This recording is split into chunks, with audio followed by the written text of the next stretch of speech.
Assalamualaikum warahmatullahi wabarakatuh. Selamat pagi anak-anakku semuanya, khususnya kelas 8. Alhamdulillah kita dapat bertemu kembali di pelajaran Bahasa Indonesia. Kali ini kita akan membahas, yaitu melanjutkan materi mengenai drama-drama kehidupan,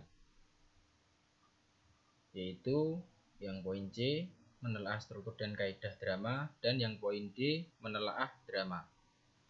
Sebelum kita melanjut ke pembelajaran, alangkah baiknya kita membaca basmalah bersama-sama. Mudah-mudahan pada pembelajaran kali ini kita diberikan kemudahan, kelancaran, serta kemanfaatan. Bismillahirrahmanirrahim. Langsung saja, yaitu menelaah struktur dan kaidah drama. Sudah Bapak jelaskan, yaitu mengenai pengertian drama. Masih pada ingat? Drama yaitu menggambarkan realitas kehidupan atau karakter dan perilaku manusia melalui partisipasi dan dialog yang dipentaskan. Nah, itu merupakan pengertian dari teks drama atau drama. Misalnya kayak sinetron yang kalian tonton sehari-hari di rumah itu merupakan drama. Ada juga seperti teater, mungkin kalian semua pernah menyaksikan maupun di YouTube atau secara live atau secara langsung. Yang akan kita pelajari yaitu menelaah struktur dan kaidah drama. Struktur teks drama. Drama merupakan karangan yang menggambarkan suatu kehidupan serta watak manusia dalam berperilaku yang dipentaskan dalam beberapa babak. Suatu drama akan memiliki aliran cerita yang sering disebut lakon. Lakon dalam drama memiliki struktur yang jelas yang berkaitan satu sama lainnya sehingga membentuk suatu kesatuan yang padu. Itu merupakan drama. Struktur teks drama yang pertama atau yang A yaitu babak, merupakan bagian dari lakon drama. Dalam satu lakon, drama mungkin saja terdiri dari satu atau dua atau tiga babak, bahkan mungkin bisa lebih. Batas antara babak satu dengan babak selanjutnya ditandai dengan turunnya layar atau matinya penerangan lampu atau pementasan. Misalnya kayak contoh, pergantian babak biasanya ditandai dengan matinya lampu. Seperti babak 1 memasuki babak kedua, biasanya lampu yang ada di dalam pementasan drama atau lighting yaitu ditandai dengan redup. Kemudian akan menyala kembali, itu memasuki babak kedua atau babak selanjutnya. Itu ditandai dengan bergantinya matinya lampu atau redupnya atau menyalanya lampu. Selanjutnya itu yang B, adegan. Bagian dari babak, sebuah adegan hanya bagian dari rangkaian suasana dalam babak. Yang C, dialog. Media kiasan yang melibatkan tokoh-tokoh drama yang diharapkan dapat menggambarkan kehidupan dan watak manusia. Sedangkan prolog, pembukaan atau peristiwa pendahuluan dalam sebuah drama atau sandiwara. Biasanya sebelum tampil pementasan drama, biasanya ada prolog masuk terlebih dahulu membuka acara pementasan drama. Kemudian epilog, bagian terakhir dari sebuah drama yang berfungsi untuk menyampaikan intisari cerita. Yang selanjutnya itu kaidah kebahasaan drama. Isi dalam drama hampir semua berisi dialog atau tuturan langsung para tokoh satu dengan tokoh lainnya. Adapun kaidah kebahasaan yang terkandung dalam drama antara lain yaitu yang A menggunakan kata ganti orang ketiga. Selanjutnya yang B menggunakan kata sapaan, menggunakan kata tidak baku dan kosakata percakapan atau kata sehari-hari yang biasanya dibuat obrolan atau percakapan. Menggunakan konjungsi, dan yang E menggunakan kata kerja atau menggambarkan suatu peristiwa atau menyatakan suatu yang dipikirkan oleh tokoh. Dan yang terakhir yang F menggunakan kata sifat, menggambarkan tokoh, tempat atau suasana. Selanjutnya itu poin yang C yaitu D, menulis drama. Pada hakikatnya, inti karya sastra yang berupa drama adalah karya konflik atau adanya konflik pertentangan atau bertentangan konflik-konflik tersebut ditata sehingga membentuk alur dan dikemukakan dalam bentuk dialog. Yang pertama, atau yang nomor satu, teks drama dari karya yang sudah ada. Hal yang perlu diperhatikan dalam menulis teks drama dari karya yang sudah ada adalah yang pertama, wawancang. Ialah ucapan atau dialog yang dilakukan tokoh cerita. Kemudian yang B, kramagung. Ialah petunjuk atau teknis yang harus dilakukan tokoh cerita secara lahiriah yang disebut stage direction. Itu merupakan teks drama dari karya yang sudah ada. Selanjutnya itu yang kedua, naskah drama dengan orisinalitas ide. Pementasan drama merupakan gabungan antara seni sastra dan seni pertunjukan. Terkait dengan hal tersebut, beberapa hal yang perlu diperhatikan dalam pementasan drama atau secara orisinalitas. Yang pertama yaitu kalimat yang digunakan harus komunikatif dan efektif. Harus menggunakan kalimat yang efektif yang mudah dipahami. Dialog harus ditulis dengan ragam bahasa yang tepat dan sesuai. Dan yang terakhir yang C, harus dibedakan dengan jelas antara prolog, epilog, dialog, dan monolog yang sudah Bapak jelaskan tadi. Biar tidak keliru mana yang prolog dan mana yang epilog dan mana yang dialog dan monolog. Kalian harus bisa membedakan. Selanjutnya yaitu yang nomor 3, pementasan karya sendiri.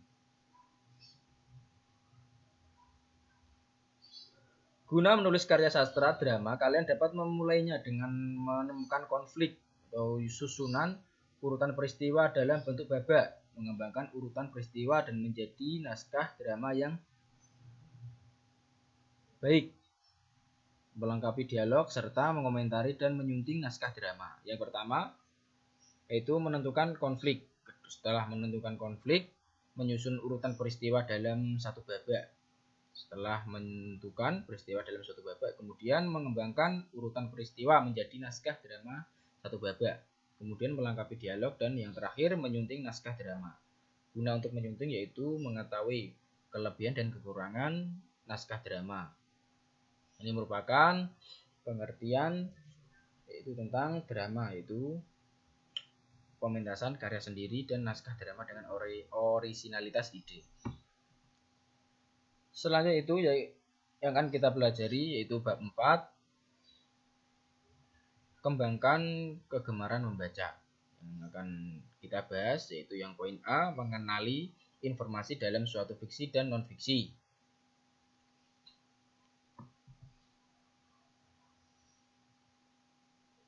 Membaca merupakan kegiatan yang sangat berguna bagi kehidupan. Fungsi dari membaca adalah untuk sebagai hiburan, menambah wawasan, menambah pengetahuan, meningkatkan konsentrasi dan kecerdasan otak.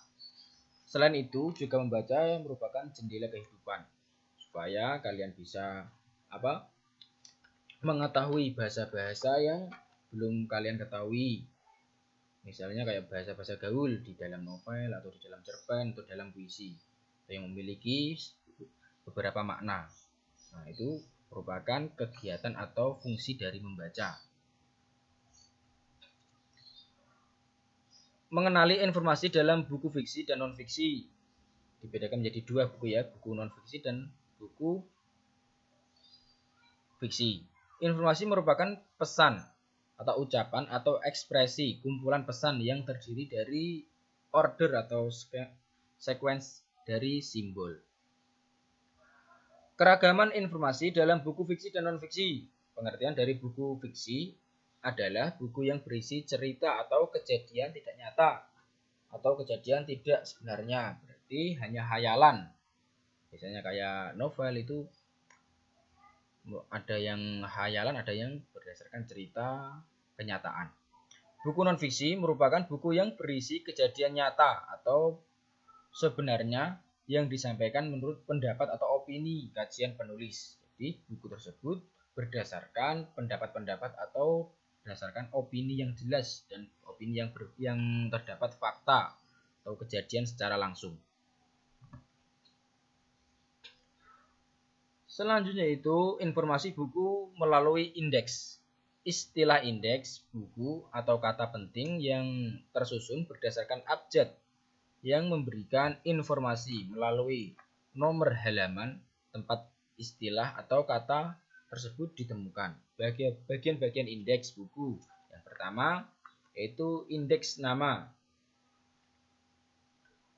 Merupakan susunan atau kumpulan nama-nama orang dalam sebuah indeks. Selanjutnya yaitu indeks topik atau subjek atau istilah.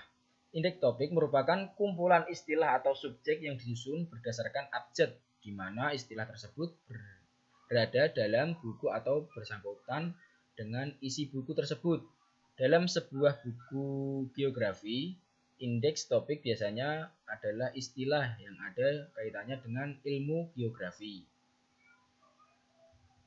Perincian indeks topik merupakan subjek atau istilah yang ada kaitannya dengan subjek yang ada dalam sebuah indeks topik. Sambil dibuka LKS-nya yaitu halaman 46. Sambil dibaca sambil dipelajari. Kemudian yang terakhir yaitu nomor halaman. Merupakan bagian indeks buku yang bertulisan nomor-nomor halaman di mana sebuah merupakan letak istilah tersebut. Nah, itu pengertian dari informasi buku melalui indeks. Biasanya untuk mempermudah pembaca atau pencari sebuah buku untuk mencari informasi yang lebih jelas atau yang lebih detail. Selanjutnya yaitu catatan tentang isi buku.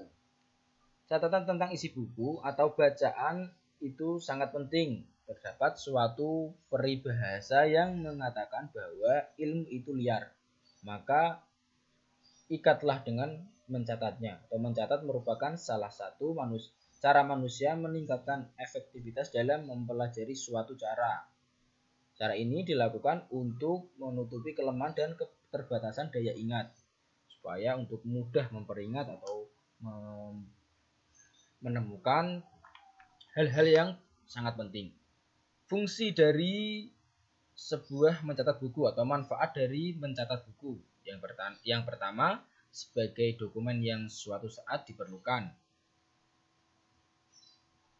Yang kedua yaitu sebagai informasi yang membantu meningkatkan belajar.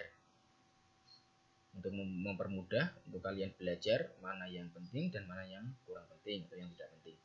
Selanjutnya nomor 3 yaitu untuk mempermudah mengingat kembali. Dan nomor yang 4 sebagai bahan kutipan dalam mengerjakan tugas dan makalah supaya kalian tidak kesulitan untuk mencari sumber-sumber yang kalian tulis. Dan yang terakhir nomor 5 sebagai bahan untuk diskusi, membantu mengemukakan ide dan pendapat dengan bahasa kalian. Dengan bahasa kalian sendiri, tidak boleh secara bahasa orang lain. Selanjutnya itu untuk sebagai latihan soal, kerjakan uji kompetensi 4 halaman 51 sampai 52 nomor 1 sampai nomor 10. Link jawaban berada di bawah video ini, yaitu terdapat pada Google Form. Terima kasih. Tetap semangat belajar. Jangan keluar rumah kalau tidak ada kepentingan. Sekian dari saya, kurang lebihnya mohon maaf. Assalamualaikum warahmatullahi wabarakatuh.